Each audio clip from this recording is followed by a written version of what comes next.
Bienvenidos a Primum Gradus, tu podcast de historia y humanidades en general. Os habla Ricardo Silvestre. Os recuerdo que el Twitter específico es @primumgradus. Estamos en iVoox, estamos en la radio de la historia.com, estamos en YouTube, en no sé cuántos sitios más. Y, por supuesto, pronto estaremos en Primum Radio. Todavía no. Es un proyecto que pronto se hará realidad y ya os lo contaré. Y por supuesto podéis poneros en contacto por los comentarios de iVoox, de YouTube, etcétera, etcétera, o por el mail del programa primumgradus@gmail.com. Y no os doy el número de teléfono del WhatsApp porque tengo un problema con el teléfono. Quiero decir, con el aparatito de teléfono. Y por ahora no puedo recibir WhatsApp. Pronto espero restablecerlo. Y bueno, toca la Revolución Rusa. Este va a ser un audio bastante largo y bastante exhaustivo. Vamos a ver, cuando el tema es complicado yo procuro pues tener como algún texto de base sobre el que armar mi relato. Entonces busqué cronologías. Me encontré varias. Una del periódico El País, otra de un periódico argentino, pero no me acaban de convencer hasta que, descubrimiento, encontré una en una página web que se llama, o blog, que se llama Sputnik, revista Sputnik. La revista Sputnik era una revista oficialista soviética y ya no existe. Vamos, es una pieza de coleccionista cada ejemplar. Pero alguien, pues mira, se dedicó a recopilarlas y no las tiene todas porque he visto en un momento dado pone la colección que tiene y algunos ejemplares le faltan, y a poner los artículos a disposición de todo el mundo. Os dejaré el enlace en la descripción, a ver si me acuerdo. Y bueno, pues en base a esa cronología he montado pues este audio. Leer la cronología, algunas partes me las he saltado, otras las he comentado, y de vez en cuando llegaba a un punto en que el autor de la cronología daba por supuesto según qué cosas, pues decía abro paréntesis y hacía la explicación correspondiente. O sea que veréis que muchas veces me salgo y digo abro paréntesis y explico esto. ¿Quién era este? ¿Quién era? Otra cosa importante a tener en cuenta es el lío de fechas, porque se alternan el calendario gregoriano y el juliano. Los voy poniendo los dos, no sé si eso me ha quedado muy, muy bien, pero era para ubicarnos. Digamos que tiene un pequeño desfase como de 15 días entre uno y otro. No voy ahora a meterme en de dónde viene un calendario y otro, simplemente que lo sepáis y ya lo veréis a lo largo de todo el relato. En fin. El audio es largo y en algunos momentos exhaustivo. A ver qué os parece. Y ya, sin más preámbulos, pues vamos al tema. Allá vamos.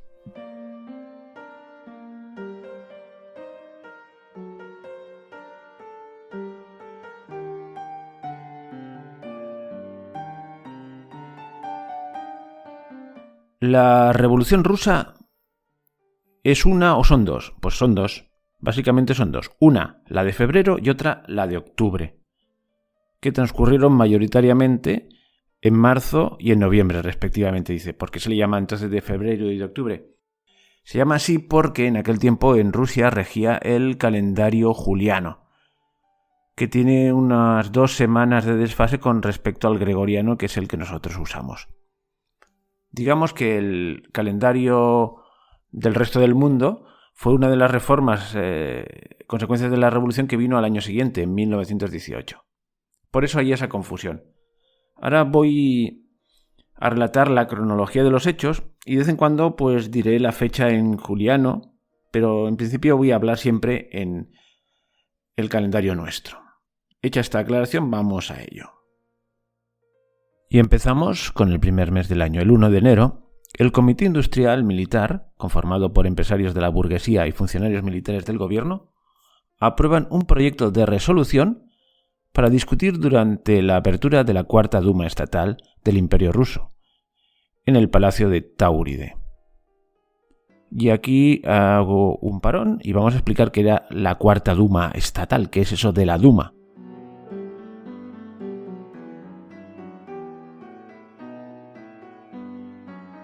Duma, ¿qué es la Duma? La Duma es una especie de parlamento, una asamblea legislativa que creó el zar Nicolás.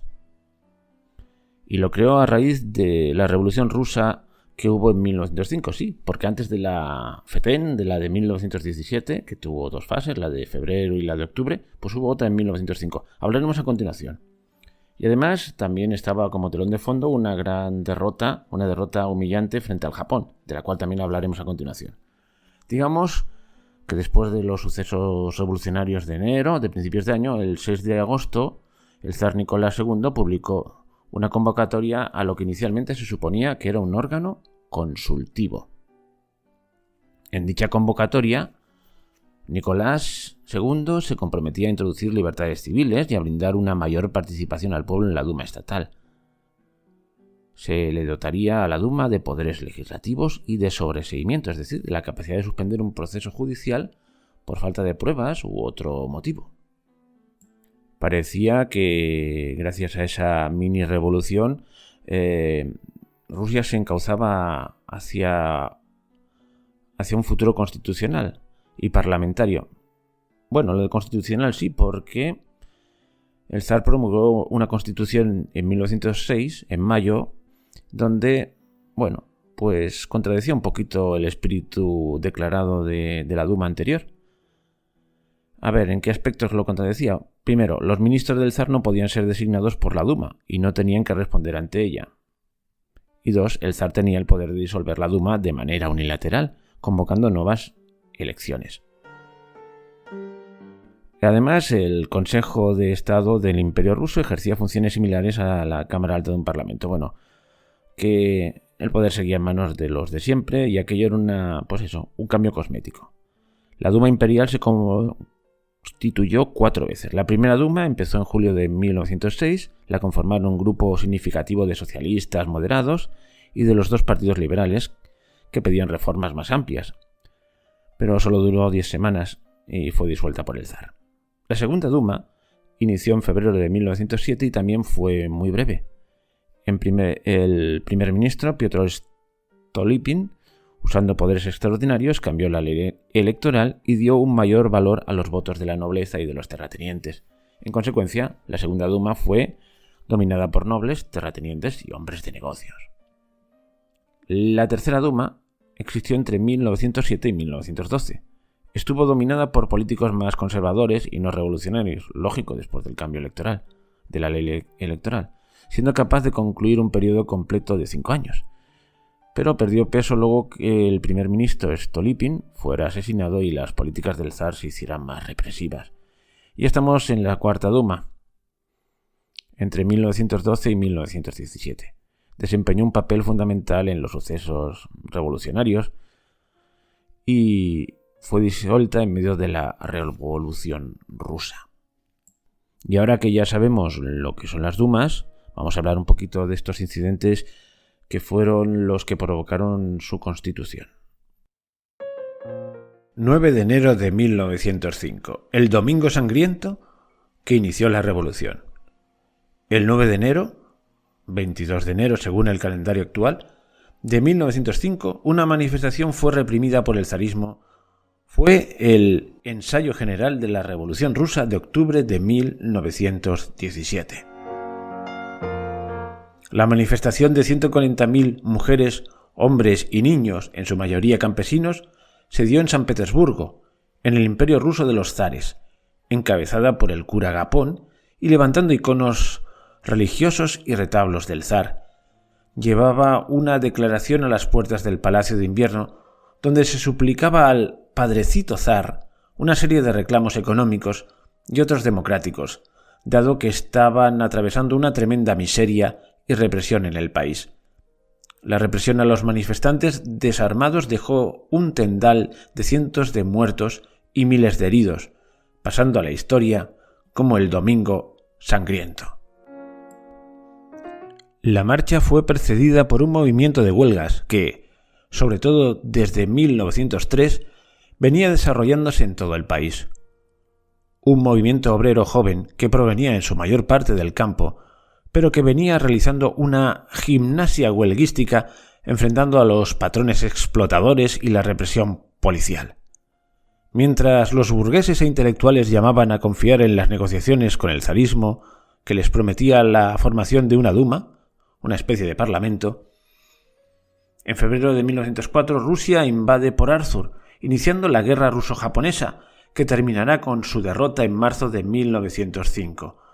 En Bakú, en 1904, los petroleros ya habían empezado a exigir la libertad de prensa y de asambleas obreras, y la convocatoria a una asamblea constituyente, terminar con la guerra ruso-japonesa y por la jornada de 8 horas. Organizaron una huelga general que consiguió la primera convección colectiva. El 3 de enero de 1905 estalló la huelga en la gran fábrica Putilov. El 8 de enero se produjo una huelga general en San Petersburgo. Esto que acabáis de oír está sacado de un artículo de la web laizquierda.com, cosa que es fácil de adivinar por el lenguaje usado, y en concreto de un artículo del lunes 22 de enero de 2018, firmado por una tal Gabriela List. Y aquí se ha nombrado como de pasada pues la guerra ruso-japonesa de 1905.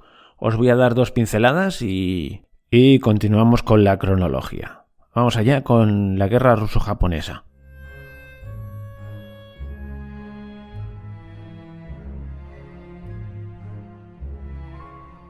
La guerra ruso-japonesa. Esta guerra hay que encuadrarla en el marco de una lucha entre 2 potencias imperialistas en el extremo oriente. Japón y Rusia deseaban ampliar su área de influencia en Manchuria, provincia de China, y además, de paso, apoderarse de la península de Corea. Hay que aclarar que unos años antes, aprovechando la guerra de los Boers, una guerra de reacción contra la dominación extranjera en China, pues los rusos habían conseguido apoderarse de Port Arthur, dentro del mar de la China, un puerto más al sur que Vladivostok. Y esta base tenía una importancia crucial para ellos. ¿Por qué?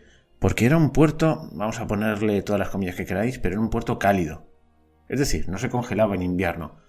Vladivostok, pues era una salida al Pacífico, pero muchos inviernos se congelaba. Siempre os he comentado que una de las grandes obsesiones de la expansión territorial rusa era conseguir un puerto en un mar cálido. Bueno, pues en Port Arthur, esta colonia en China, tuvieron lugar los principales encontronazos entre la marina japonesa y la flota rusa, con resultado positivo para los japoneses.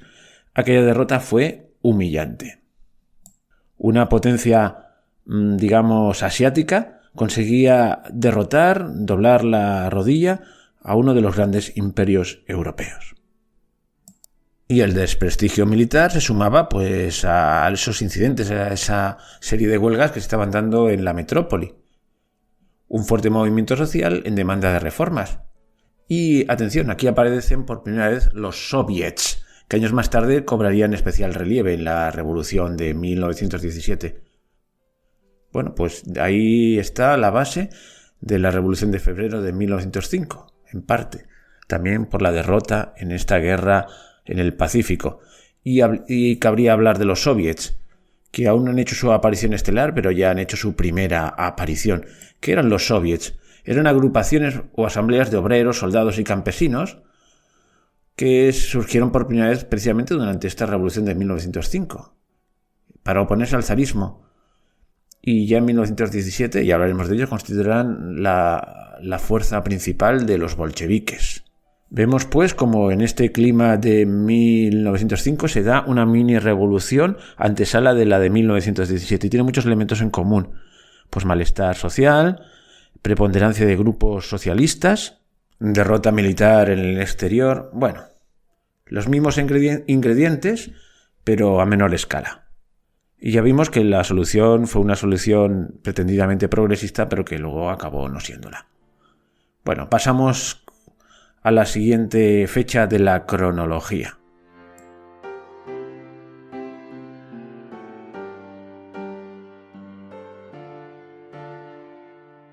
...22 de enero... ...9 de enero según el calendario juliano... ...137.000 trabajadores rusos... ...59.000 según la policía... ...provenientes de unas 120 fábricas... ...declaran la huelga y organizan una manifestación en Petrogrado... ...hoy San Petersburgo... ...en ocasión del 12º aniversario del Domingo Sangriento de 1905. 18 de febrero. 5 de febrero según el calendario juliano. Ante la posibilidad de nuevos mítines, se organiza un nuevo distrito militar especial en Petrogrado. Al mando está el general Sergei Khavalov, famoso por su actuación al suprimir la revolución de 1905. 27 de febrero. 14 de febrero según el calendario juliano. La Duma estatal del Imperio ruso abre la sesión y los diputados exigen la renuncia de todos los ministros ineficientes. Para entonces, unos 80.000 trabajadores se han unido a la huelga. Hay que decir que por aquellos momentos las panaderías se han unido a la huelga y el cierre de las mismas ha supuesto un problemas en el suministro del pan, que comienza a escasear. Y llegamos al mes de marzo. 3 de marzo, 18 de febrero para los rusos, 18 de febrero en el calendario juliano. Inicia una huelga en la fábrica Putilov de Petrogrado. La fábrica Putilov es un enorme complejo industrial que fabrica maquinaria y en ella trabajan unas 35.000 personas, más obreros que en cualquier otra fábrica de Petrogrado a comienzos de 1917. 7 de marzo, 22 de febrero. Bloqueo en la fábrica Putilov de Petrogrado. 9 de marzo, 24 de febrero. Inicio de los choques de manifestantes con la policía en Petrogrado. Las consignas de los manifestantes son: abajo la autocracia, abajo la guerra. El zar Nicolás II envió una carta a su esposa, la emperatriz Alejandra. Mi mente está descansando aquí, en el frente de guerra, sin ministros y sin preguntas problemáticas que exijan pensar. Abro paréntesis. Si alguien ha escuchado el podcast dedicado al zar Nicolás II, en algún momento llegó a afirmar que era un buen tipo. Y efectivamente, era un tipo de buenas intenciones, pero claramente superado por el cargo y por su función. Hay que decir que en la represión de 1905 él no tuvo parte directa. Él no estaba en ese momento en el Palacio de Invierno. El que dio las órdenes fue un familiar suyo. Su tío, el gran duque Vladimir Alexandrovich. Ese fue el que mandó disparar contra la multitud. Y ahora, que las cosas vienen mal dadas en Rusia, empiezan a haber estos levantamientos, precisamente está en el frente porque se ha empeñado en que, ya que las cosas van mal, porque realmente la guerra empezó más o menos bien para los rusos, su entrada en la Primera Guerra Mundial, y cuando se enfrentaron al Imperio Austriaco, pues más o menos consiguieron salvar la cara, pero frente a frente con los alemanes iban de derrota en derrota. Aquí era un desastre. Así que fue el zar al frente y se puso al mando de las tropas. La cosa no solucionó nada. Es decir, cavó más profundamente su propia fosa en cuanto a prestigio, porque pese a su presencia en el frente, pues un ejército mal abastecido, sin municiones, sin abastecimientos, pues era incapaz de ganar una batalla. Y ahora las responsabilidades caían directamente sobre el zar. Cierro paréntesis. Hay que decir que una de las principales diferencias que llegó a ser determinante entre los bolcheviques y el gobierno provisional fue la postura hacia la continuidad de la Primera Guerra Mundial. Rusia inicialmente intervino para proteger a Serbia ante el ultimátum de Austria-Hungría y al final terminó formando parte de los aliados de la Entente. Aquel juego de alianzas más o menos públicas, o otras veces secretas, que desencadenó la Primera Guerra Mundial.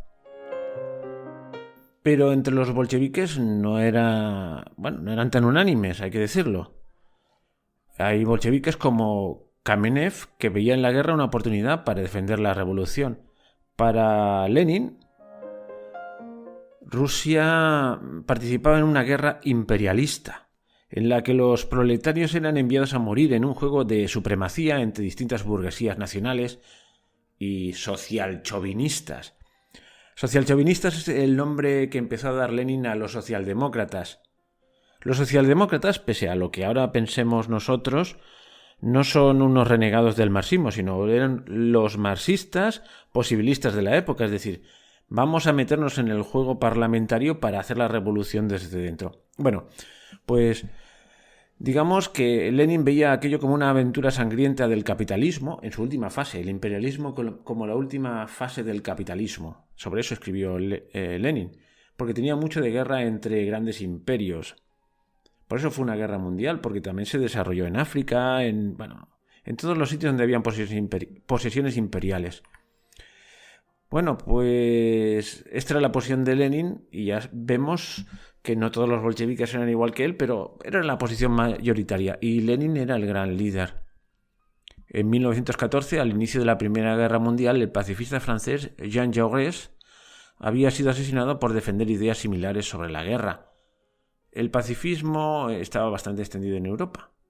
El radicalismo de las ideas de Lenin sobre la guerra sorprendió a los bolcheviques y al principio encontró escaso apoyo ahí en su propio grupo, pero como Lenin era un hombre muy determinado, que tenía las ideas claras, sabía dónde ir y lo llevó hasta el final, logró hacer prevalecer su idea antibelicista y vencer en este asunto al propio Kamenev. Sigamos con la cronología. 10 de marzo, 25 de febrero del calendario juliano. Siempre estamos en febrero, por eso se llama Revolución de Febrero.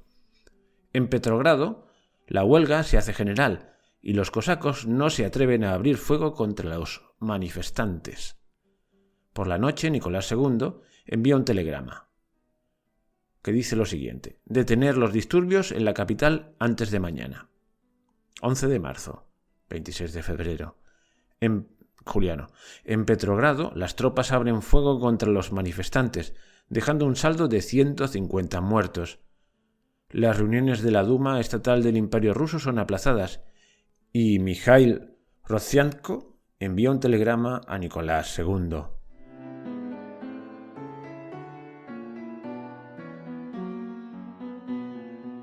Se impone ahora otro paréntesis para ver quién era este Mikhail Rodzianko y por qué lo nombran aquí como de pasada en esta cronología. Vamos a ello. Rodzianko era un político muy famoso en su época, miembro del Partido Octubrista. Fue presidente de la Tercera y la Cuarta Duma Imperial de Rusia. ¿Qué era esto del Partido Octubrista? Y lo de octubrista era la forma popular de llamar a este partido, que oficialmente era Unión del 17 de octubre. Este 17 de octubre se refiere al Manifiesto de Octubre. ¿Qué era el Manifiesto de Octubre? Ya lo hemos contado antes. Era aquel gran manifiesto del zar diciendo que a partir de entonces sería bueno, habrían dumas, participación de la gente, consecuencia del cual vino, pues eso, el establecimiento de un sistema cuasi parlamentario, una cierta apertura que acabó en el mantenimiento del absolutismo con formas más o menos democráticas. Este partido se tomó en serio aquel manifiesto y trató de defender, dentro de lo posible, pues la vía constitucionalista. No le salió muy bien, porque ya vemos que el zar finalmente hizo una constitución en la que cambiaba todo para que todo quedase exactamente igual, solo cambiaban las formas. Y bueno, ya que hemos hablado de los octubristas, uno de los partidos, vamos a hablar del resto de partidos que habían en la Duma. No vamos a pormenorizar el número de escaños porque si no nos vamos a volver locos, simplemente para que nos suenen. Estaban los octubristas, de los que ya he nombrado. Estaban los cadetes o cadets. ¿Quiénes eran los cadetes o cadets? Una vez más, el nombre no es el nombre oficial. Sencillamente que las siglas eran KD, quedaron en cadets, cadetes, porque el nombre era Partido Democrático Constitucional. Era un partido político, digamos, liberal. Siguiente partido. Los Trudoviki. Trudovik significa trabajador. Eran los laboristas, por decirlo de alguna manera. Era una escisión del Partido de los Socialistas Revolucionarios, lo típico que se dan las escisiones entre los partidos. Está todo dicho con el nombre y con su origen. Y luego estaban los socialdemócratas. Oficialmente Partido Obrero Socialdemócrata de Rusia. No era ni con mucho el partido con más escaños, pero es un partido fundamental. Y os recuerdo que socialdemócratas es marxistas agazapados en el sistema parlamentario, en aquella época, marxistas agazapados en el sistema parlamentario esperando la oportunidad propicia para hacer la revolución. No significaba otra cosa. Y bueno, aparte de ser poquitos, en algún momento se escindieron en dos grandes corrientes, mencheviques y bolcheviques. Sí, este era el partido de Lenin. Pues así, en trazos groseros, hemos visto los partidos que conformaban la Duma. Ahora quizás cabría explicar el asunto del telegrama del líder de los octubristas al zar Nicolás II. ¿Qué decía ese telegrama?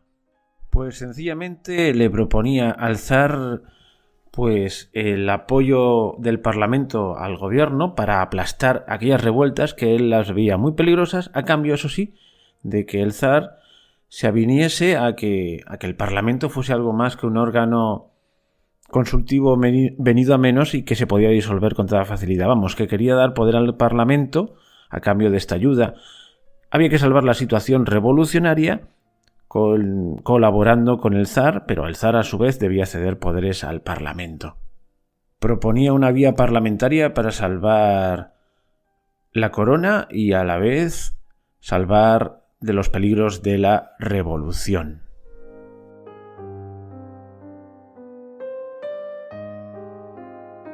El 12 de marzo, 27 de febrero, en Petrogrado, el Comité Provisional de la Duma se estableció a partir de centristas e izquierdistas moderados. Simultáneamente, el Soviet de Petrogrado comienza a trabajar en el Palacio de Tauride bajo el liderazgo de Nikolai Chaizye, espero haberlo pronunciado bien, y Alexander Kerensky. Este ya os sonará más, Kerensky.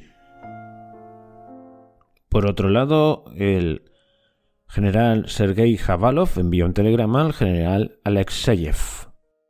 Y aquí abrimos otro paréntesis para explicar quiénes eran todos estos personajes.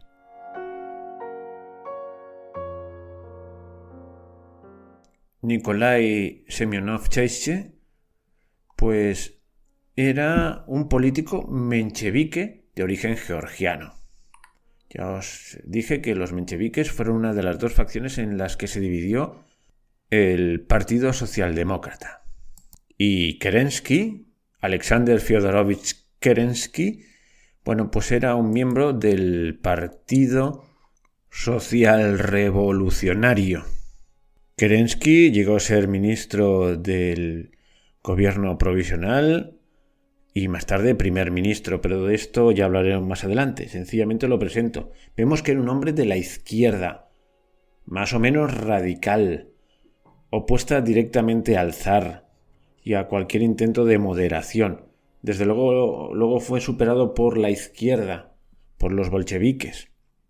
Pero para que veáis que cuando os venden que la Revolución de Febrero y su gobierno siempre fue un gobierno liberal, pues más o menos, porque llegó a primer ministro una persona de un partido social revolucionario, socialista, pero moderado, más o menos, moderado.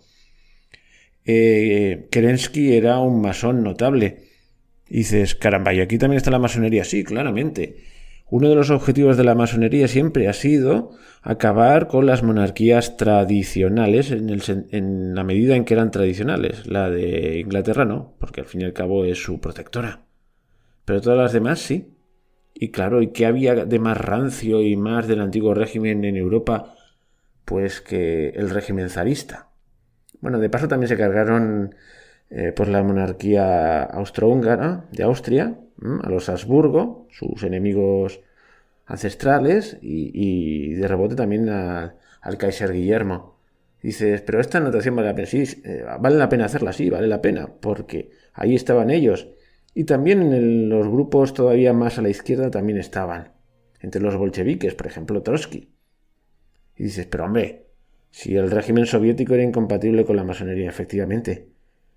Pero como su primer objetivo era derrocar a esta monarquía tradicional, pues ahí estaba. Y con el tiempo que ocurrió, pues ocurrió aquello que o hermano o camarada, pero las dos cosas no. Así que Lenin, que también había, no sé si llegó a ser masón, pero también había participado, había tenido contactos con alguna logia en Suiza, y ya os digo, Trotsky, en fin, que vamos, que rompieron definitivamente con la masonería, que es incompatible con un estado totalitario que no permite que nadie chalanee por debajo de sus narices.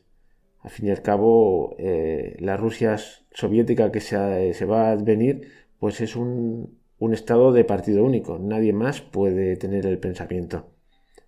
Así que, queda dicho esto, esta jugada le salió mal. En la Revolución Francesa más o menos le salió bien. Al fin y al cabo se impusieron sus ideas y siguieron ellos pues teniendo una posición preeminente, pero aquí claramente no. Hechas estas aclaraciones, decir que los otros dos generales que he nombrado luego fueron generales destacados de la contrarrevolución. Y bueno, y otra vez volvemos a la cronología.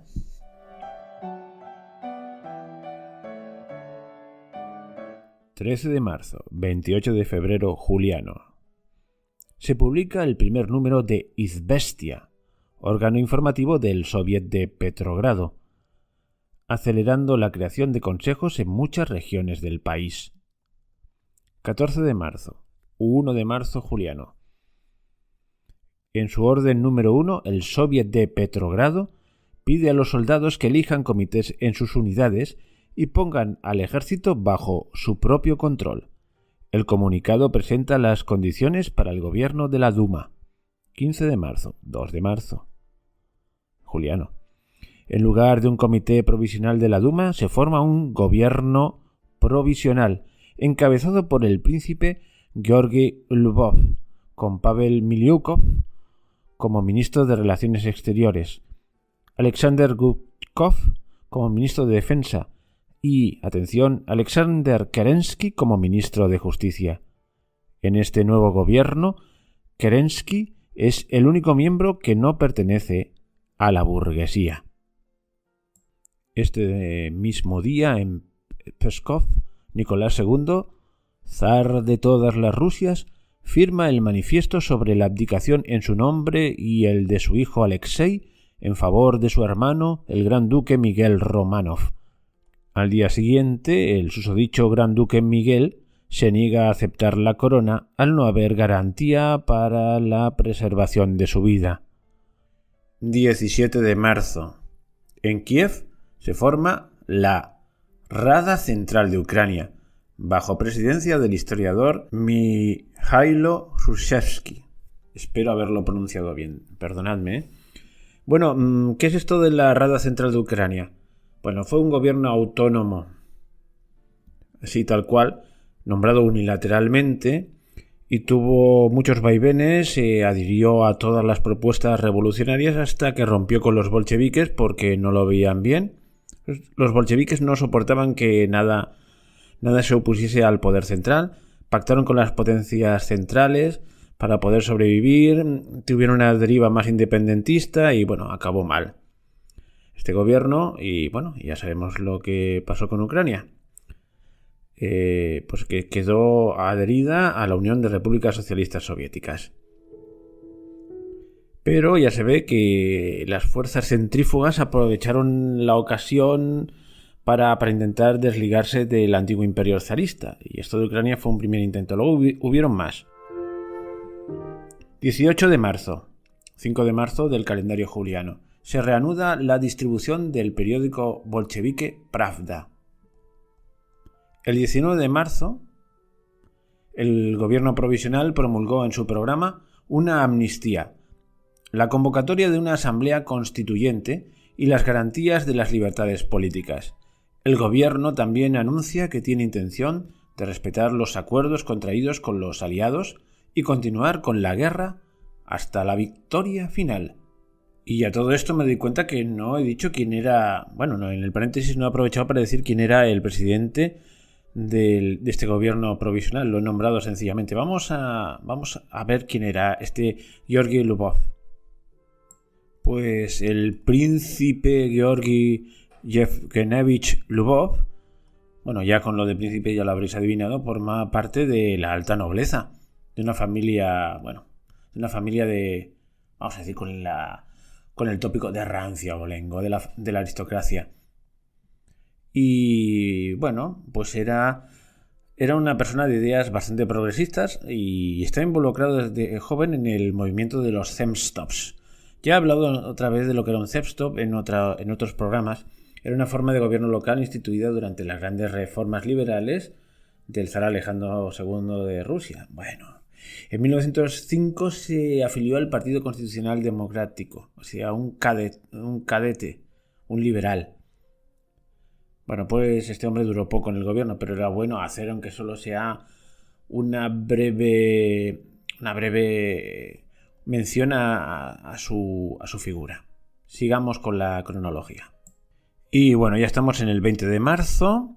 Bueno, 7 de marzo juliano.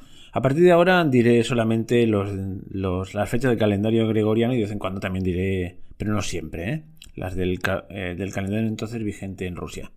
Bueno, pues en ese día los retratos del zar y los escudos heráldicos del imperio son retirados de las instituciones nacionales por órdenes del gobierno provisional. Del 7 al 12 de marzo julianos, en este caso, desde Zúrich Lenin escribió Cartas desde lejos. ¿Os acordáis que a Lenin siempre le pillaban las grandes revoluciones, los grandes movimientos revolucionarios fuera de Rusia?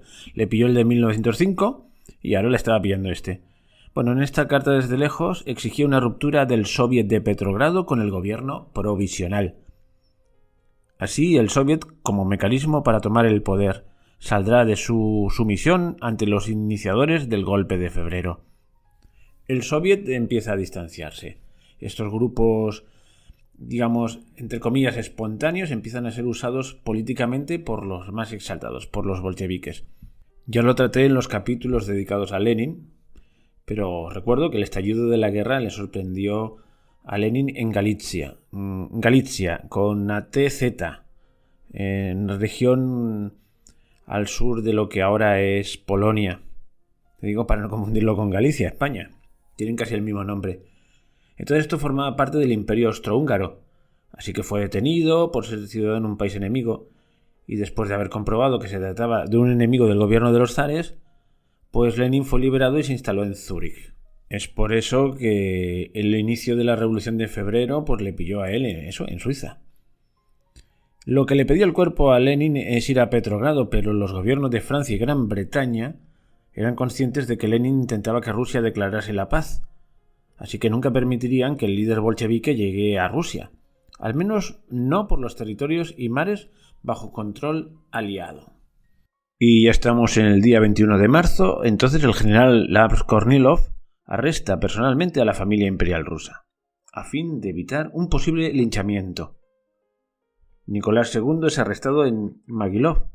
El anuncio de detención se lo transmite el general de infantería Mikhail Alexeyev.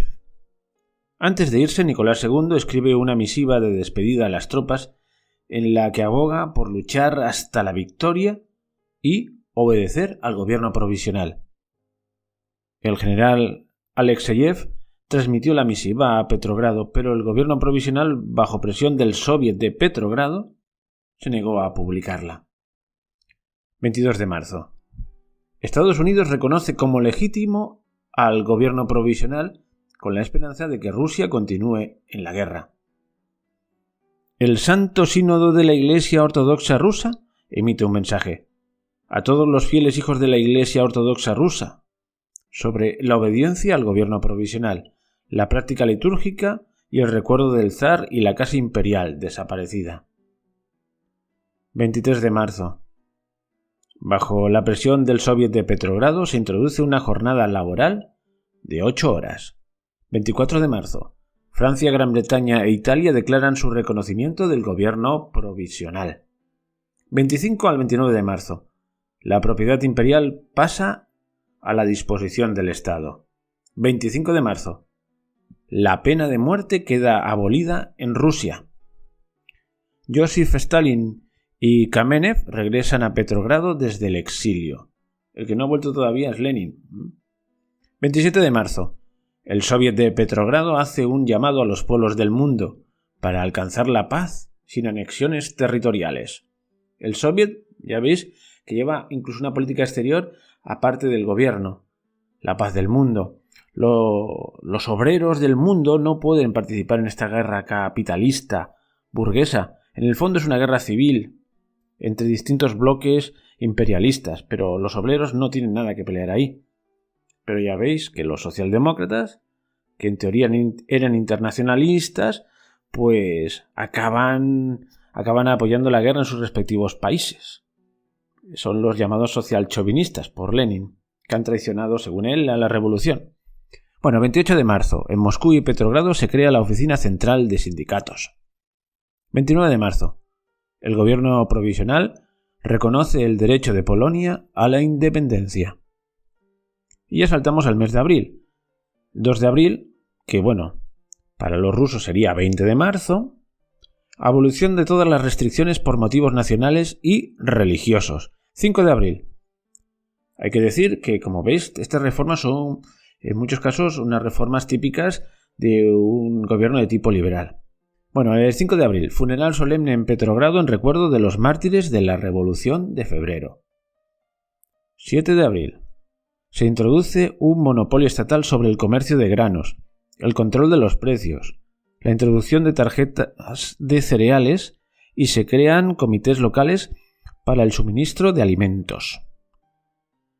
Ya sabéis que uno de los detonantes inmediatos de este alzamiento popular, de las huelgas y tal, fue, pues eso, las carestías de alimentos.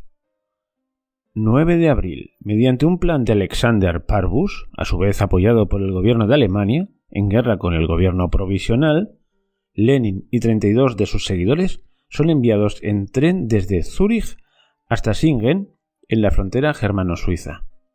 El tren en el que viaja Lenin no está sellado, sin embargo, a medida que atraviesa por territorio alemán, el suelo del vagón tiene dibujada una línea que para los bolcheviques representa una entidad territorial fuera de la jurisdicción alemana.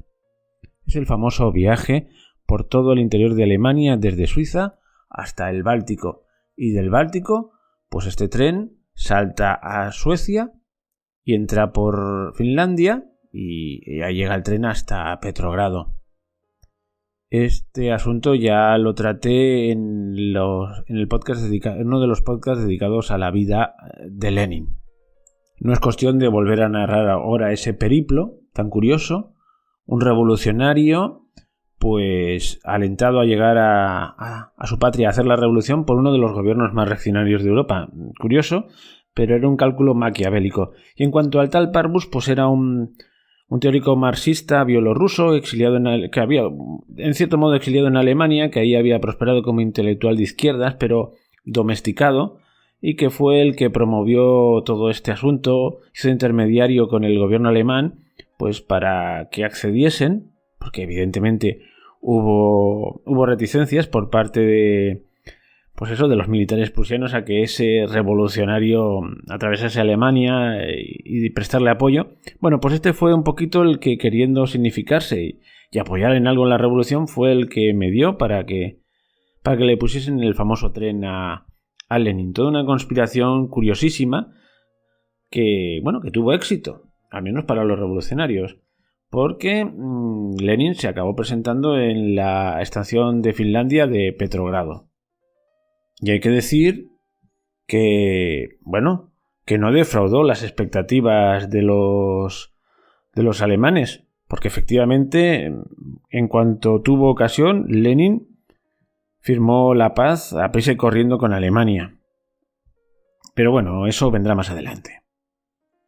Hay que decir que la presión del Soviet de Petrogrado, dominada por los elementos más extremistas, bolcheviques, pues plantea la solución pacífica o pacifista de firmar la paz inmediatamente. Se inicia así lo que los historiadores de la Revolución Rusa, sobre todo los soviéticos, llaman la crisis de abril, por la tensión entre el gobierno provisional y el Soviet de Petrogrado por este hecho concreto. Volvamos a la cronología. El 11 de abril, 29 de marzo, para los rusos de entonces, en Petrogrado inicia la primera conferencia del Soviet de Diputados, Trabajadores y Soldados, formado por 2.500 delegados. Ya veis que aquello era una cosa muy asamblearia. Entre el 11 y el 16 de abril se elige el Comité Ejecutivo Central Panruso de Mencheviques y Eseristas. Atención, es urgente abrir paréntesis y ver qué eran los mencheviques y los eseristas. Bueno, a los mencheviques los he nombrado antes así como muy de pasada, pero vamos a profundizar un poquito. Los mencheviques es el nombre que recibió la facción minoritaria del Partido Obrero Socialdemócrata de Rusia y que se opuso al grupo mayoritario que era el de los bolcheviques. Los mencheviques eran representantes de una corriente política dentro del partido. Su punto de diferencia era la moderación y los bolcheviques eran los radicales. Ahora vamos a concretar en qué se concretaba esa moderación. Antes de decir que esta división quedó marcada en el segundo congreso del partido, el que se llevó a cabo entre Londres y Bruselas en 1903. En ese evento los bolcheviques superaron en número a sus rivales, quienes fueron denominados como mencheviques, que en ruso significa miembros de la minoría. Bolcheviques significa justo lo contrario, la mayoría. El principal líder de los mencheviques era Yuri Martov. ¿Y en qué se basaba sus propuestas moderadas, por decirlo de una manera?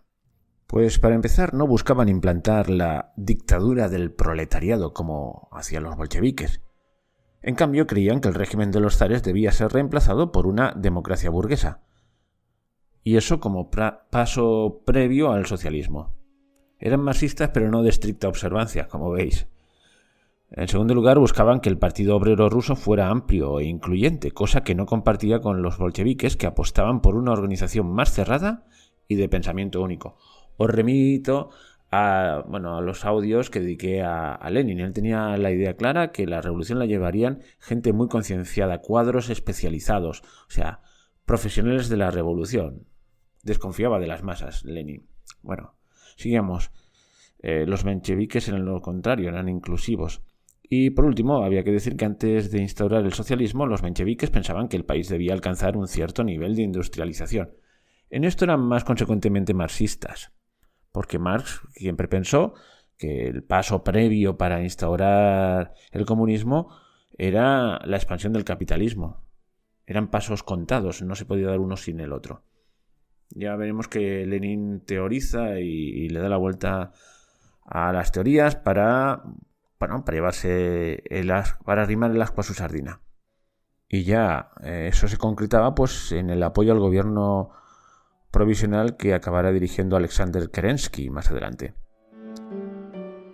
En fin, y ahora vamos a ver qué son los eseristas. Pues eran los del Partido Social Revolucionario.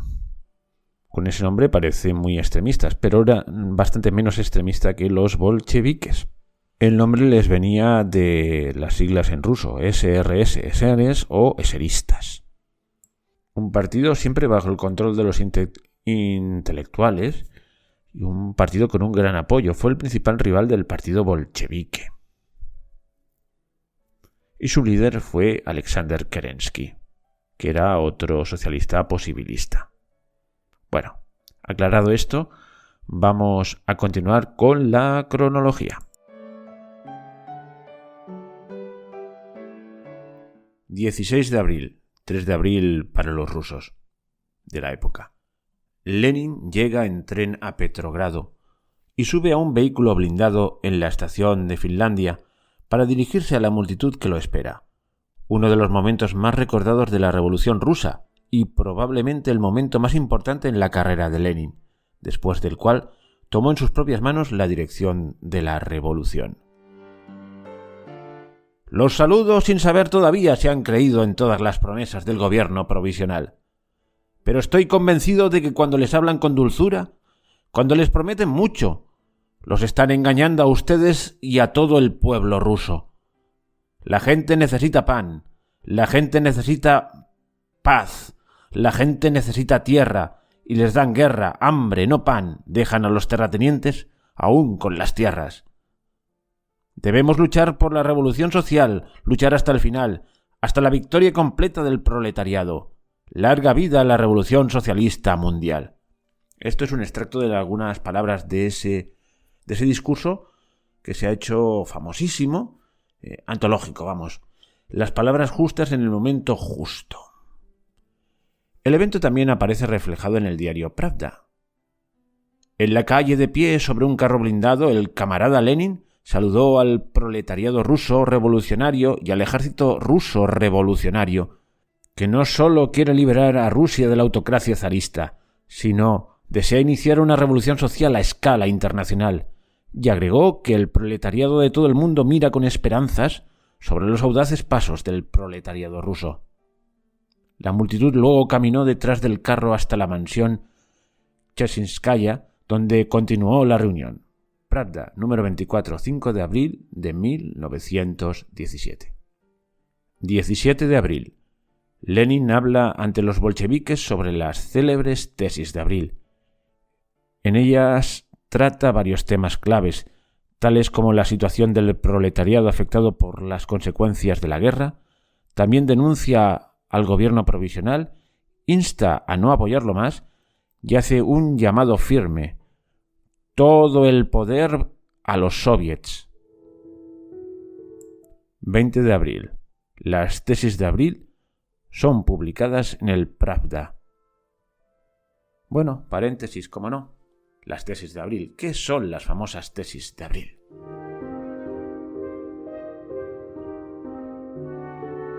He estado dudando si leer íntegro el texto de las tesis de abril, que tampoco es tan largo, y así veríamos el lenguaje combativo que tiene nuestro amigo Vladimir Ilich Ulyanov Lenin contra los que él considera traidores a la revolución, en fin, y que han pactado con la burguesía. Pero no, vamos a acudir a un resumen que he encontrado en una página, eso sí, que ha hecho un resumen con cariño, porque están motivados por el tema, de la fundación federicoengels.net.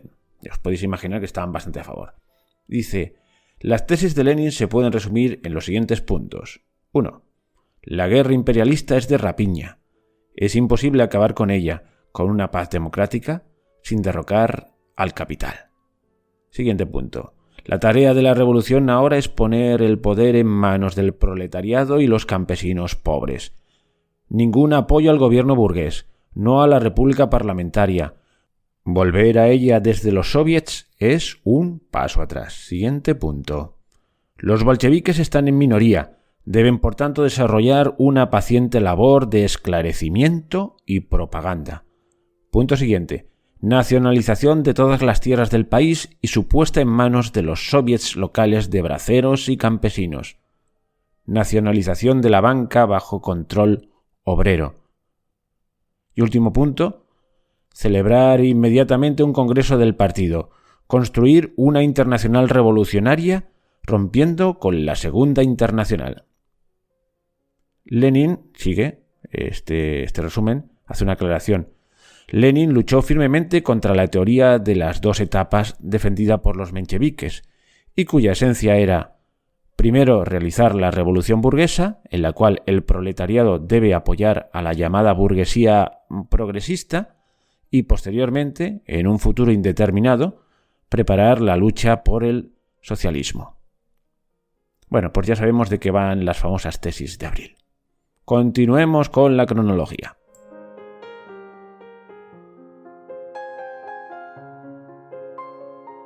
...25 de abril... se aprueba la Ley de Libertad de Reunión y Asociación. Hay que tener en cuenta que durante este abril... representantes de las misiones de los partidos socialistas de la Segunda Internacional son enviados a Petrogrado, provenientes de los países aliados, para confirmar el apoyo de Rusia en la continuación de la guerra. Thomas, Henderson, Kachi, Moutet, Sanders, Van der Velde, etc. Esto ocurre poco antes de la Conferencia Internacional Socialista de Estocolmo, que marcará un punto de no inflexión para la Segunda Internacional. De ahí los ataques de Lenin a esta Segunda Internacional. a la que considera sencillamente traidora a los ideales marxistas. Bueno, sigamos. 1 de mayo. 1 de mayo, pero hay que decir que todavía estamos en abril para los rusos, concretamente en el día 18. Pavel Miliukov envía una nota a los aliados para confirmar la participación de Rusia en la guerra hasta la victoria final y la necesidad de garantizar la paz en los términos de acuerdos y sanciones. Con motivo de las festividades en el Día de la Solidaridad de los Trabajadores, en Petrogrado se realizó una manifestación bajo consignas antibelicistas. 3 de mayo, 20 de abril. La nota de Pavel Miliukov, confirmando la participación de Rusia en la guerra, provoca violentas manifestaciones con consignas a favor de los bolcheviques. Los bolcheviques entonces comienzan a formar la Guardia Roja durante los llamados días de abril del 3 al 4 de mayo. Aclaro que este Pavel Miliukov que he nombrado antes era un político liberal encargado de la cartera de Asuntos Exteriores. Es que no podemos decir la biografía de cada uno de los personajes, sobre todo si son así secundarios, pues si no, no acabaríamos nunca. Bueno, el 4 de mayo, 21 de abril, todavía no han salido de abril nuestros amigos los rusos. La decisión sobre los comités agrarios es formar comités principales y locales para preparar la reforma agraria. Frente a la masiva toma de tierras no autorizada por parte de los campesinos, el gobierno provisional declara la necesidad de convocar a una asamblea constituyente para tomar medidas legales. El 6 de mayo se aprueba la ley de formación de comités de fábricas, control sobre los despidos y contrataciones. El 7 de mayo, recuerdo que todavía estamos en abril, para los rusos, se inicia la 7ª conferencia del Partido Obrero Socialdemócrata de Rusia, en las que se adoptan las tesis de Lenin, finalizando su sesión el 12 de mayo. El 12 de mayo, el ministro de Guerra, Alexander Guchkov, renuncia debido a su imposibilidad para liderar el ejército en la guerra contra Alemania. Poco antes declara: este gobierno, por desgracia, no tiene poder real. Las tropas, el ferrocarril, el correo y el telégrafo están en manos del Soviet. El gobierno provisional existirá solo hasta que el Soviet lo permita. Era un visionario este Alexander Guchkov. Después de negociaciones con el gobierno provisional, el Soviet autoriza a sus representantes para unirse al gobierno de coalición. En Moscú se inaugura un congreso ruso-musulmán. El 15 de mayo, y aquí ya entra en mayo, ya es 2 de mayo, Pavel Miliukov presenta su dimisión como ministro de Relaciones Exteriores. El 17 de mayo, León Trotsky regresa a Rusia desde el exilio y es recibido por una multitud en la estación Finlandinsky, en la estación de Finlandia, la misma donde llegó Lenin. Ahí habla sobre la Segunda Revolución. Al igual que Lenin, Trotsky se opone a la continuación de la guerra. Él y su grupo de interdistritos se acercarán a los bolcheviques. El 17 de mayo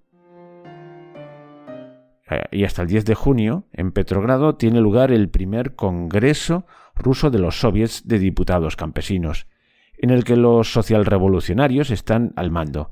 El Congreso expresa su apoyo a la libre transferencia de las tierras a los campesinos que las trabajan.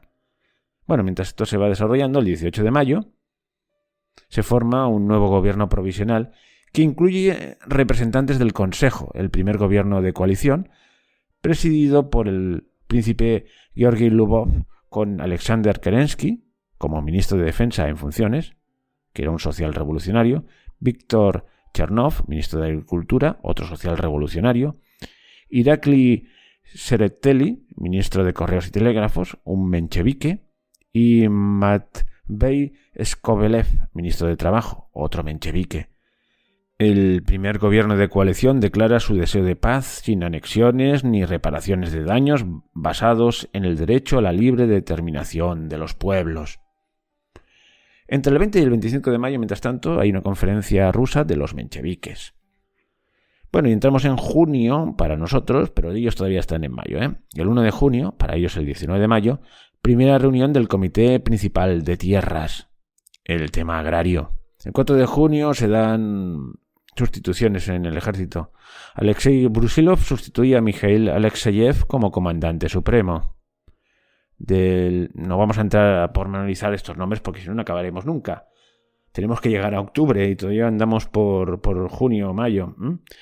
Entre el 7 y el 17 de junio hay un congreso de los socialrevolucionarios en Moscú representando a su propia plataforma. Ya vemos que cada partido, cada grupo va haciendo sus congresos y haciendo sus propuestas. Aquello es un todo contra todos, con un gobierno así muy enclenque. Y desde luego los soviets en contra de cualquier tipo de gobierno, salvo el que ellos puedan controlar totalmente. Vamos, no quieren ser ellos el poder y punto. Lenin tenía bien claro que iba a ser un estado de partido único. Y en estas situaciones de confusión, generalmente se lleva el gato al agua el que tiene una idea clara y fija en la mente. Bueno, del 12 al 16 de junio, por otro lado, entre el 30 de mayo y el 3 de junio, según los rusos. Perdona que haga tantas aclaraciones, pero es para situarnos un poquito. La primera conferencia de los comités de fábricas de Petrogrado, que han adoptado las resoluciones de los bolcheviques. Entre el 16 de junio y el 7 de julio, primer congreso ruso de soviets de diputados obreros y soldados en Petrogrado.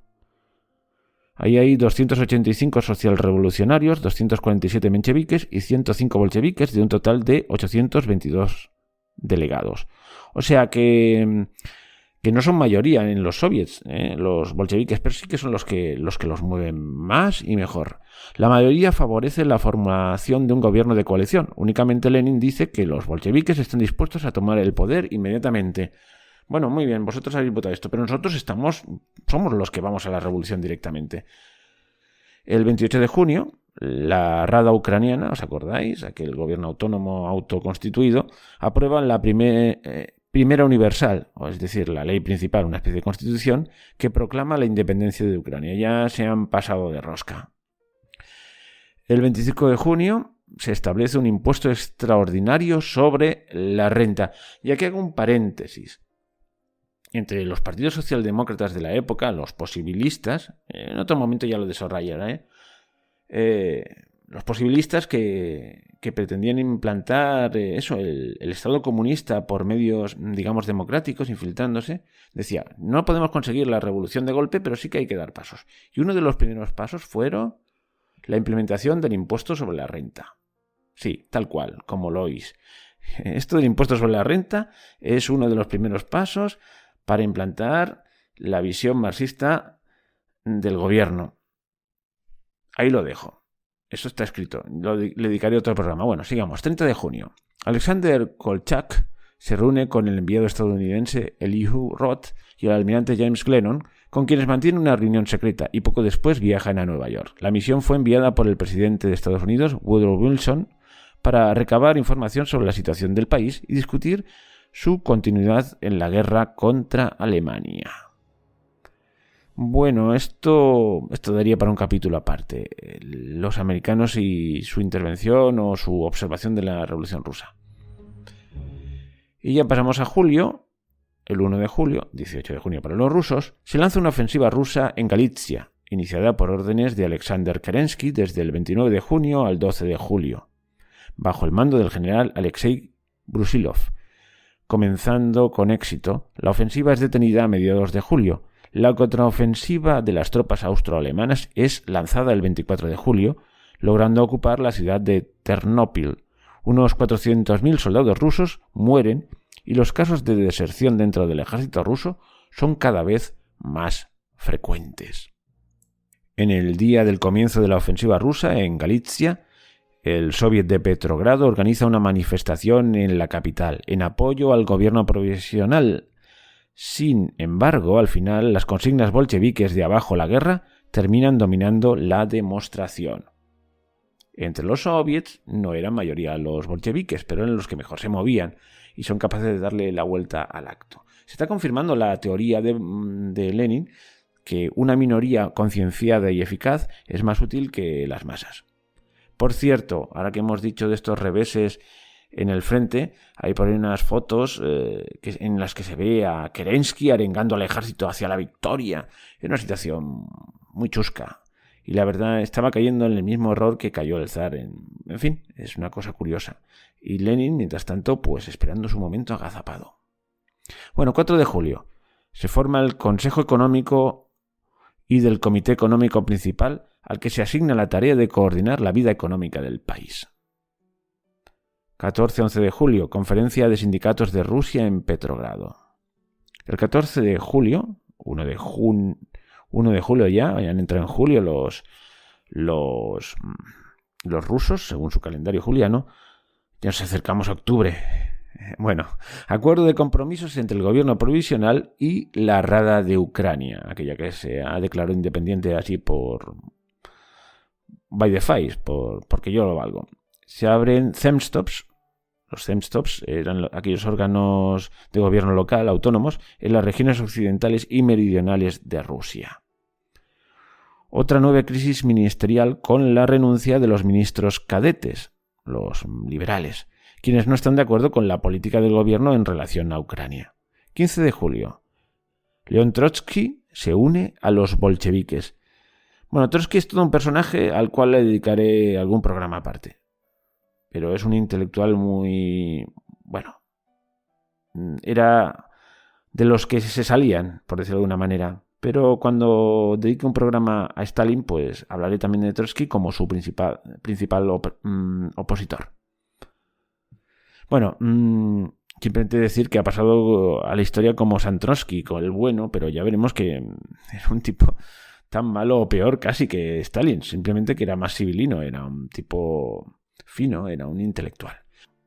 Del 16 al 17 de julio comienzan las llamadas Jornadas de Julio en Petrogrado. Manifestaciones multitudinarias de obreros, soldados y marineros de Kronstadt contra el gobierno provisional y el Consejo. Luego de mantener una actitud vacilante, los bolcheviques deciden unirse a los manifestantes. Claro, no lo habían organizado ellos, pero aquello era importante y al final pues nos unimos y así vamos a sacar partido.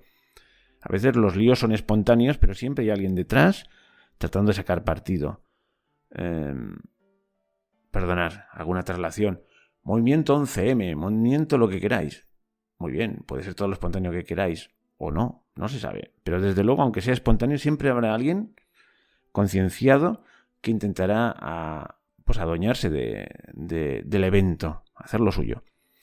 Los discursos son reprimidos por tropas leales al gobierno provisional, que abren fuego de ametralladora contra los manifestantes. Vamos, nada que envidiar a la guardia del zar. Los bolcheviques son perseguidos y declarados agentes alemanes. El gobierno provisional ordena el arresto de Lenin. Lenin pasa a la clandestinidad y se traslada a Finlandia utilizando documentos de identidad falsos. Siempre se exhiben por ahí. Bueno, en internet los podéis ver. Si hago el vídeo de estos, bueno, que lo haré, pues intentaré ilustrar el vídeo con la reproducción del pasaporte falso y se ve a Lenin pues con una gorra, sin su barbita con pelo abundante, no sé si llevaría una peluca o yo qué sé qué, sin su barbita de chivo y sin gafas. No parece el mismo, parece realmente un campesino ruso. Bueno, 19 de julio. Contraataque militar de Alemania y Austria-Hungría.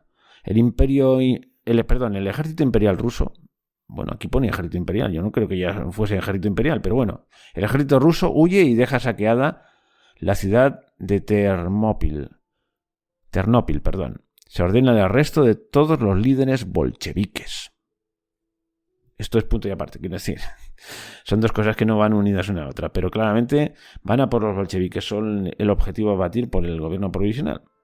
El 21 de julio, tras la dimisión del príncipe Georgi Lvov, el gabinete de transición es formado por Alexander Kerensky. Es el nuevo jefe del gobierno. El 25 de julio, restauración de la pena de muerte en el frente. Las reformas liberales, se abole la pena de muerte. Ya empezamos. Ya vamos dando pasos atrás, que la cosa se pone fea. 31 de julio. Lav Kornilov sustituye a Alexei Brusilov como comandante supremo. Claro, no habían dado ni una, iban perdiendo en el frente, había que enmendarlo. A ver, ¿qué pasa en julio? La situación socioeconómica continúa deteriorándose. La disminución de la producción. En febrero la industria del acero caía hasta un 40% y la industria textil hasta un 20%. La inflación, el desempleo, agravado con el inicio del cierre de las fábricas, provoca un incremento en los niveles de delincuencia. Más de 2 millones de soldados han desertado del ejército. Aquí era un desastre y aquellos tipos funcionaban por las ciudades y muchos iban armados. Es que era tal el desastre que muchos habían desertado pero con el fusil. Era impresionante. Y aquí se está dando un escenario perfecto para las revoluciones. Para un revolucionario con las ideas claras como Lenin, que había leído os acordaréis, el Catecismo del Revolucionario, al cual le dediqué unos párrafos, la lectura de unos párrafos en aquel podcast dedicado a la alma rusa, pues se lo había leído a Lenin y en buenas partes sigue sus consejos, aunque no era un anarquista. O sea, cuanto peor, mejor. Pues cuanto peor, mejor para la revolución. Bueno, sigamos.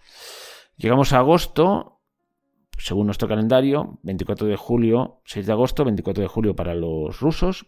Con el consentimiento del soviet, Alexander Kerensky forma el segundo gobierno de coalición en el que la mayoría de los puestos pertenecen a los socialistas. Es un gobierno más socialista, con permiso de los soviets, en el cual no tienen mayoría los bolcheviques, pero que los bolcheviques saben manejar mejor a la hora de la acción directa. Entre el 8 y el 16 de agosto se celebra el sexto congreso del partido bolchevique en Petrogrado, en el que se establece que el rumbo para alcanzar el poder debe ser mediante una insurrección armada para la cual hay que prepararse.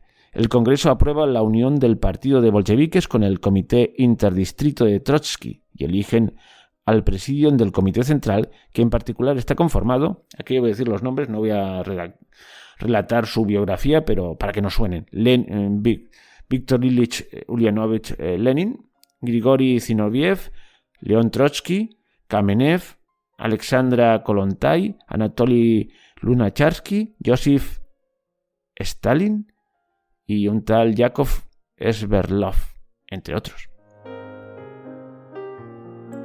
Bueno, y aquí en esta cronología que estoy siguiendo, pues le digo un apartado, como una aclaración, a Alexandra Kollontai, la mujer en el presidium del Comité Central, y hablan de su influencia en el reconocimiento de la mujer en la política y tal. Esto me lo voy a saltar, pero es un personaje interesante, que lo sepáis.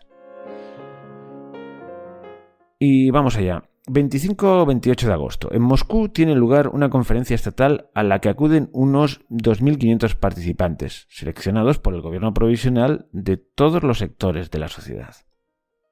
En su discurso, el general Lav Kornilov exige el fortalecimiento de la disciplina en el ejército.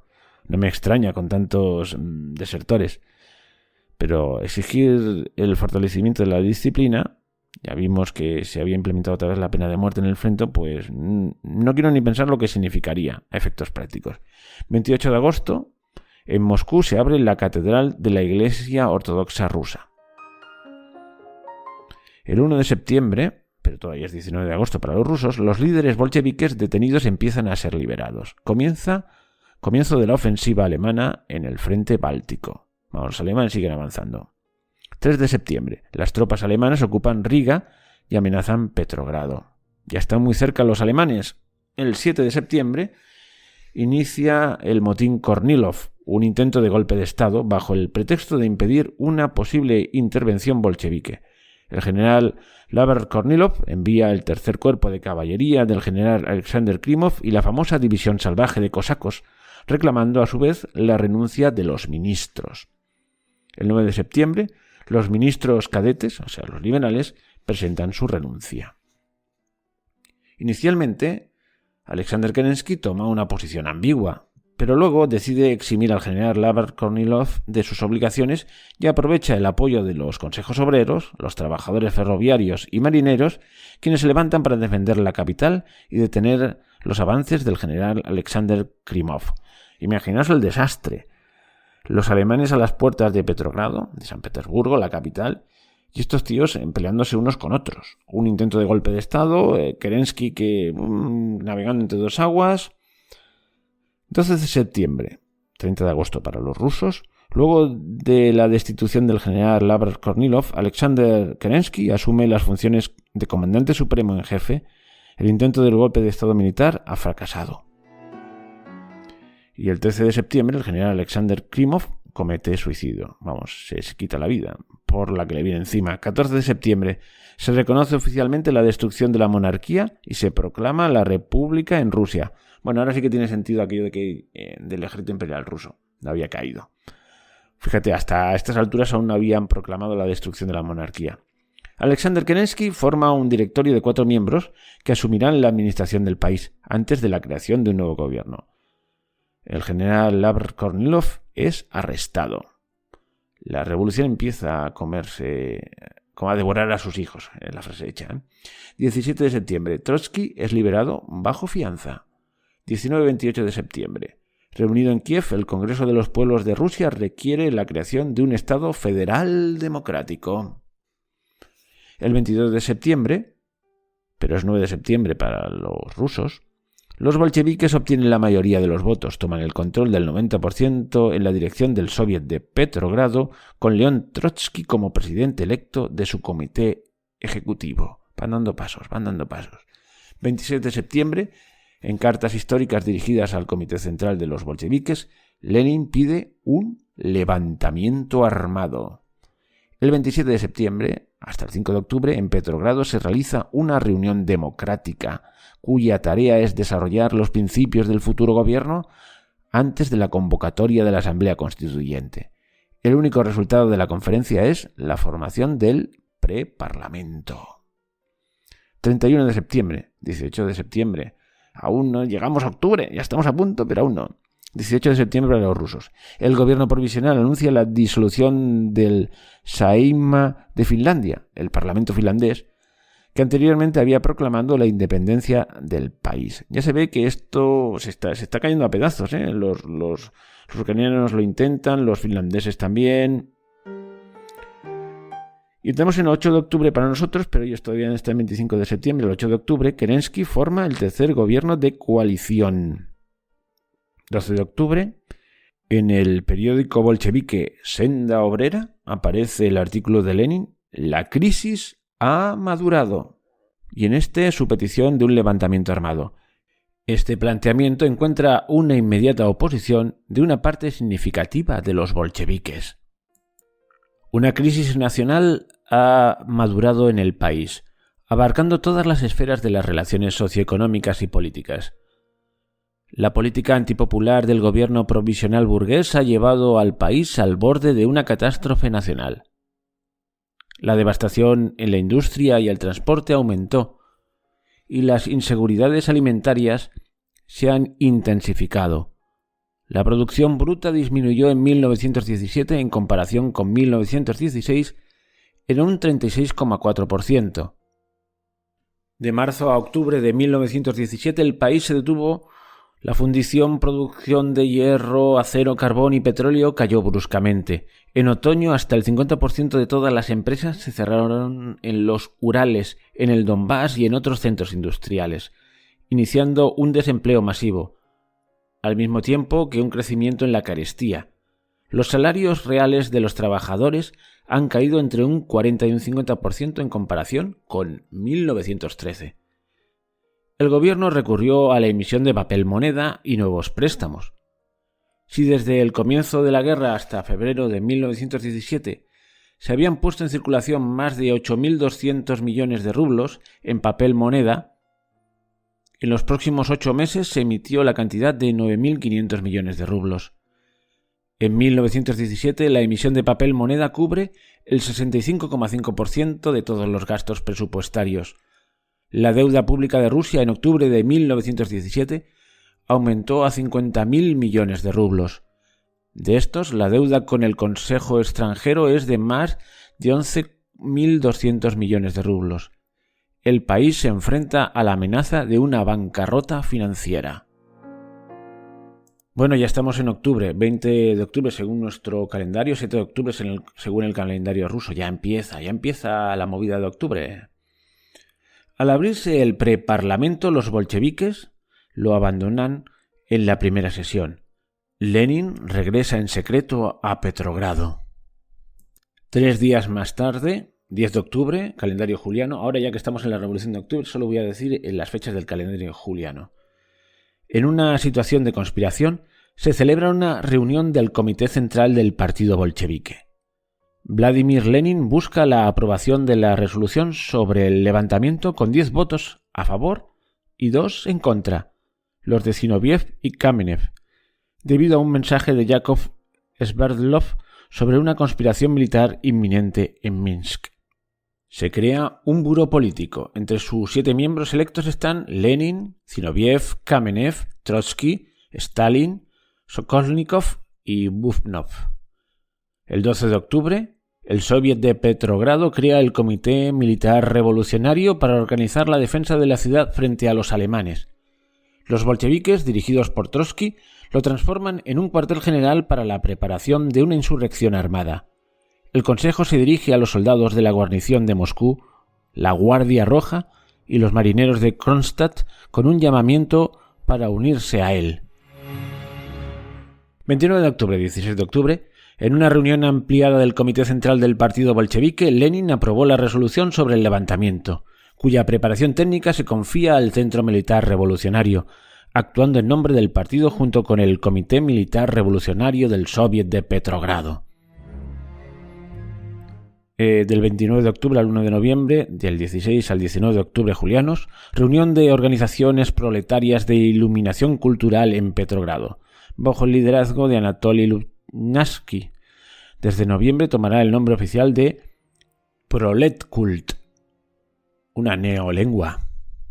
¿Os acordáis de, no sé si lo habéis leído, la distopía 1984? El Ministerio del Amor, el Minimor, el Ministerio, todos son así contracciones. Pues sí, esto es una contracción de las palabras rusas proletarskaya cultura, es decir, cultura del proletario.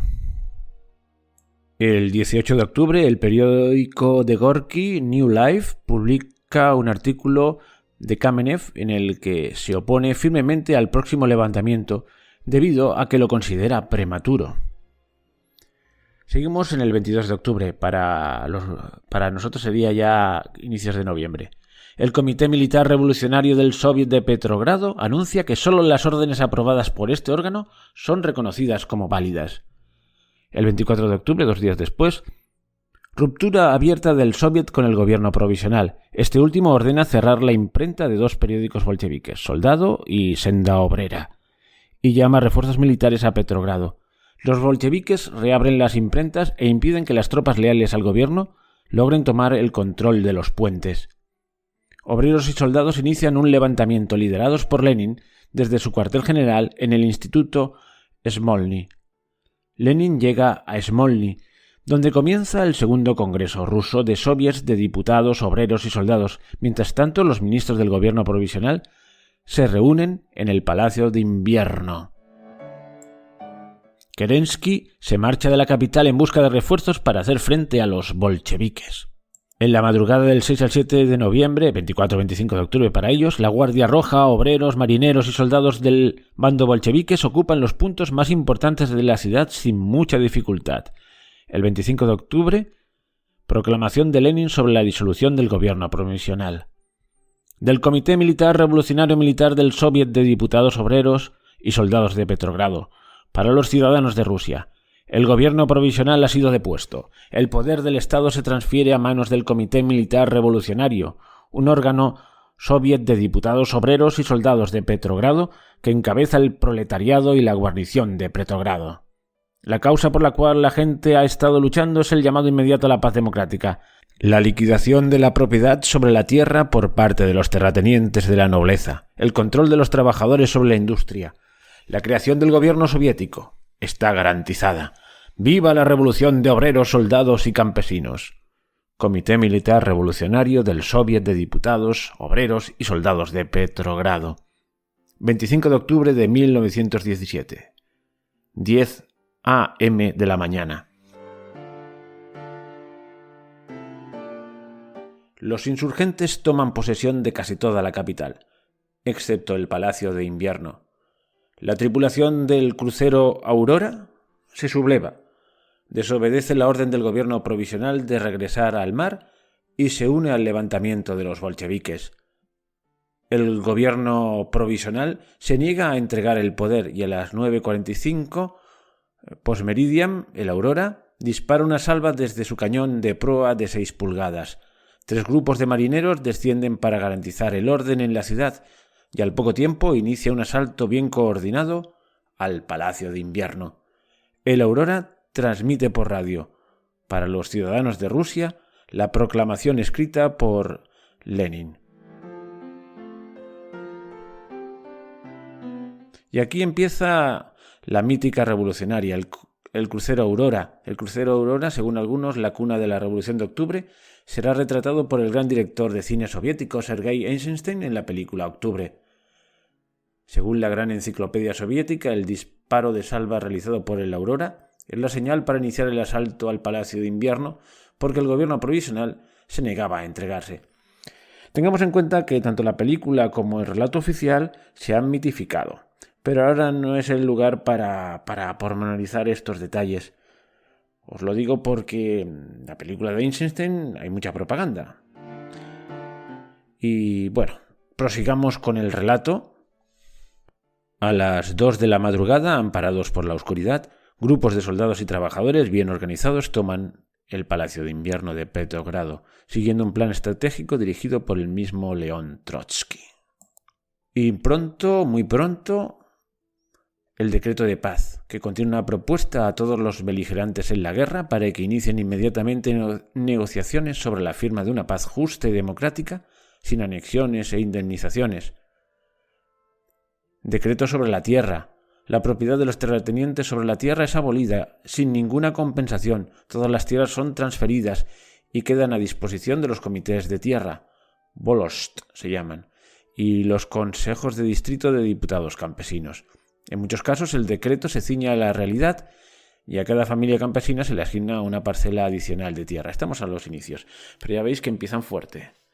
Kerensky y Krasnov intentan organizar un levantamiento desde Pskov para aplastar el levantamiento bolchevique que ha tenido lugar. El 27 de octubre el Consejo de Comisarios del Pueblo aprueba un decreto sobre la prensa. El 29 de octubre, os recuerdo que todo es calendario juliano, porque ya que estamos en la Revolución de Octubre y ya hemos pasado a noviembre para que no quede desvirtuado, en Petrogrado se suprime el intento de motín de los cadetes. Bueno, todos estos episodios por sí darían para una película, ¿eh? Los pobres cadetes, en fin. Bueno, y sigue el asunto. El 31 de octubre, el Soviet de Bakú toma el poder en sus propias manos. El 1 de noviembre, ya ellos se han saltado en noviembre, pero ya la revolución está consumada. El Comité Central del Partido Bolchevique adopta una resolución que lleva a una ruptura de las negociaciones con los representantes de otros partidos socialistas sobre la formación de un gobierno de coalición. Partido único, la idea de Lenin. Después de la salida de Kerensky, el general Dukhonin se convierte en comandante supremo. La huida de Kerensky tiene su historia, pero es muy rocambolesca. Los representantes de los bolcheviques enviados a Gatchina logran conquistar a las tropas reunidas por Kerensky y Krasnov. Kerensky huye mientras Krasnov es arrestado. Pronto será liberado y se unirá a las fuerzas contrarrevolucionarias en el Don. El Soviet de Tashkent toma el poder en sus propias manos. En general, en ese momento se establece el poder soviético en Yaroslav, Tver, Smolensk, Riazán, Nizhyn, Novgorod, Kazán, Samara, Saratov, Rostov y Ufa. El 2 de noviembre, el Consejo de Comisarios del Pueblo aprueba la Declaración de Derechos de los Pueblos de Rusia, que proclama la igualdad y la soberanía de los pueblos de Rusia y su derecho a la libre autodeterminación. Declaración de Derechos de los Pueblos de Rusia. 1. Igualdad y soberanía para los pueblos de Rusia. 2. El derecho de los pueblos de Rusia a la libre autodeterminación, incluyendo la separación y la formación de un Estado independiente. 3. Abolición de todos los privilegios y restricciones nacionales y religiosas de cada pueblo. 4. Libre desarrollo de las minorías nacionales y grupos étnicos que habitan el territorio de Rusia. Muy bonito, ¿verdad? Luego veremos lo que pasa en la Unión Soviética, que esto no es tan así. Pero bueno, el 3 de noviembre, 30.000 efectivos de la Guardia Roja bolchevique toman control de la ciudad de Moscú. El 4 de noviembre, en protesta contra el fracaso para formar un gobierno de coalición, algunos bolcheviques, incluyendo Kamenev, Zinoviev y Rykov, anuncian su retirada del Comité Central y del Consejo de Comisarios del Pueblo. Sin embargo, vuelven a sus puestos. El Tercer Universal de la Rada Central de Ucrania proclama la creación de la República Popular de Ucrania, sin romper sus lazos con Rusia. La Rada pidió formar parte de una federación. El 5 de noviembre, el Tijón Metropolitano es elegido patriarca de Moscú y de todas las Rusias. El patriarcado fue restaurado pronto por el Consejo de la Iglesia Ortodoxa. Esto lo narramos así como de pasada en el audio que dedicamos al alma rusa, en la primera parte que hablaba de la Iglesia, que como los zares, para tener controlado el poder eclesiástico, pues habían mantenido el patriarcado pues durante prácticamente 200 años, pues nada, en un vacío de poder.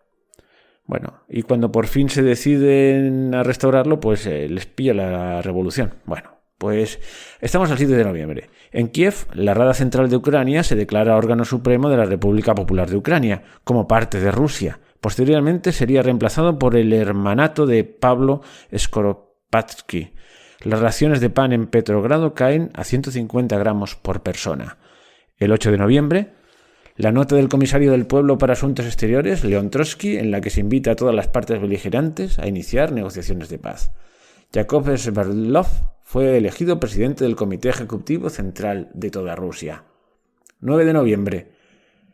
Decreto sobre seguros contra accidentes. El general Dukhonin es removido del mando por negarse a iniciar las negociaciones sobre un armisticio con los alemanes y es reemplazado por Krylenko. Se anuncia la próxima publicación sobre tratados secretos relacionados con la guerra. Están desarmando todo el aparato belicista.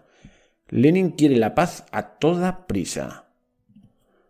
El 10 de noviembre, decreto sobre la abolición de los títulos y grados civiles. Y están desmontando todo el armatoste del Estado y de la sociedad civil, pero a pasos agigantados. Es una revolución en toda regla. El 12 de noviembre tienen lugar las elecciones de la Asamblea Constituyente. Una Asamblea Constituyente. Pero aquí los eseristas obtienen el 58% de los votos, los bolcheviques el 25%. Y el 13% es para los cadetes y otras agrupaciones burguesas. No le han ido bien las cosas a los bolcheviques. Mientras tanto, el mando alemán, el 14 de noviembre, acepta la propuesta de iniciar las negociaciones sobre un armisticio con Rusia. Y se pone en vigor un reglamento sobre el control de los trabajadores para las empresas que emplean a más de 5 trabajadores asalariados. En las empresas se debe elegir un comité de fábrica y el órgano supremo será el Soviet de Control de los Trabajadores de toda Rusia. Vamos, las fábricas empiezan a ser dirigidas por comités de obreros. El 15 de noviembre se inicia otra rebelión contra los bolcheviques bajo el liderazgo del atamán de las tropas cosacas de Orenburgo, el coronel Alexander Dutov. El 15 de noviembre en Tiflis se formó el Comisariado Transcaucásico organizando un movimiento de resistencia contra los bolcheviques en Georgia, Armenia y Azerbaiyán, toda la zona del Cáucaso. Como vemos, los bolcheviques tienen el poder de facto, porque lo han conquistado a la fuerza, pero en la Asamblea Constituyente pierden las elecciones, les están saliendo insurgencias por todas partes, o sea que no tienen ni con mucho afianzado el poder. El 17 de noviembre, el Sovnarkom, otra palabra así curiosa, el Consejo de Comisarios del Pueblo, decide nacionalizar la fábrica Likinskaya. Es el primer decreto del gobierno soviético sobre la expropiación de los bienes de los grandes capitalistas. Los batallones femeninos de la muerte, creados para luchar en la guerra y defender al gobierno provisional, son disueltos por el Sovnarkom. Sin embargo, poco después Lenin cuestiona la decisión de su propio gobierno y ordena mantener e incluso ampliar los batallones, que permanecerán en sus campamentos hasta comienzos de 1918. Algunas mujeres lucharán en ambos lados durante la Guerra Civil Rusa entre el gobierno central soviético y los grupos contrarrevolucionarios.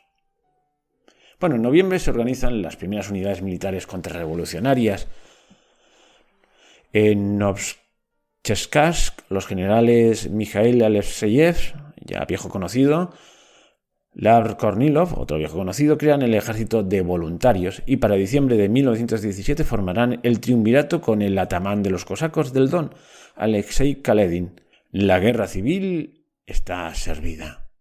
Bueno, tiene lugar en Petrogrado un congreso eserista que se organizan, bueno, ya sabéis, los eseristas son oposición a los bolcheviques. Mientras tanto, Lenin llama en el 20 de noviembre a todos los musulmanes de Rusia y del Este a comenzar su lucha por la liberación, etcétera, etcétera. Pero atención, se abren los diálogos de Brest-Litovsk sobre una tregua entre Rusia y las potencias centroeuropeas. Es decir, entre Alemania, Austria, Hungría, Bulgaria y Turquía. La paz a toda costa. El 24 de noviembre Finlandia proclama su independencia. Aprovechando el caos, pues bueno, nosotros nos largamos. Entre el 26 de noviembre y el 10 de diciembre tiene lugar el segundo congreso del Soviet de Diputados Campesinos en Petrogrado. Está dominado por los eseristas de izquierda que apoyan la política de los bolcheviques. Estos eseristas de izquierda, pues se están volviendo al bando bolchevique. El 28 de noviembre, el batallón combinado de fusileros letones hace un solemne juramento de lealtad al gobierno soviético. Y se da un decreto sobre la detención de dirigentes del Partido de los Cadetes, acusados de preparar una guerra civil. El 2 de diciembre, los cadetes son excluidos de la Asamblea Constituyente. No nos interesan, pues van fuera. El ejército aquel de voluntarios entra en Rostov. Representantes alemanes y rusos, eso sí, concluyen una tregua en Brest-Litovsk, el famoso acuerdo. Brest-Litovsk es la actual ciudad bielorrusa de Brest. Se crea el Consejo Económico Supremo, BSN, para regular toda la vida económica y empiezan con los cuerpos de los consejos económicos de aceros. El 4 de diciembre, la central Rada, el dichoso gobierno aquel de Ucrania, emitió un ultimátum exigiendo reconocer el poder soviético en Ucrania. Bueno, ya estamos en el 7 de diciembre. Se crea la Checa, que es la abreviatura de... No me atrevo... no sé qué, comisilla. Es que soy incapaz. Bueno, que se traduce como Comisión Extraordinaria para hacer frente a la contrarrevolución y el sabotaje. La Checa, la famosa Checa. Durante la Guerra Civil Española también habían checas. Eran lugares de tortura. Ya está. Era un método contundente. Era justicia revolucionaria. Bueno, pues esta checa estaba bajo la presidencia del revolucionario bolchevique Félix Dzerzhinsky, comisario del pueblo para asuntos internos y comisario de ferrocarriles. Vladimir Lenin le describió como el medio para defender la revolución de enemigos mucho más poderosos que nosotros. Bueno, la checa es como el juez Dredd, pero en comunista. Detiene al criminal y aplica la pena. La checa acaba desapareciendo el 13 de marzo de 1954, me estoy adelantando, y queda integrada en el KGB, famoso, que es otra abreviatura de una palabra que no me atrevo a decirla.